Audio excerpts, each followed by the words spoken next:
बिबानफोरा बोरै बोरै जालांगोन बेवहाय दिनैहाय सालबारि जिल्ला UPPL बानजायनायाव जिल्ला कमिटिनि मोनसे मेलनि गेजेरजों 40 नं सल्जिक समष्टि आरो 27 नं भबानिपुर समष्टिनि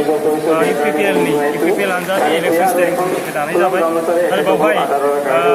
40 नं सरबुक समष्टियाव महेश ब्रह्मखौ चेयारमेन आरो दिलीप कुमार रयखौ कन्भेनर हिसाबै लानानै गासै 110 जन सोद्रोमाफोरखौ लानानै इलेक्सन स्टेरिं कमिटिखौ दायो सरबुकनिखौ आरोबाव भबानिपुर समष्टियावहाय आब्दुल साहेबुद्दिन आहमेदखौ लानानै चेयारमेन हिसाबै लानानै आरो कनक चन्द्र बर'खौ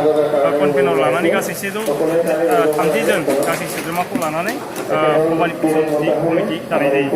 क'क्राझार लकसभायाव बर' आरो BPF आरो कंग्रेस गेलेगोन बिनि गेजेराव UPPL हिसाबै माबायदि गोहोम क'क्राझार समष्टियाव जोंनि UPPL हान्जायानो सेथियाव दङ बर्तमानसिम दानि थासारियाव आरो दानि सिटिं MP बर'नि नब कुमार सर'नियाया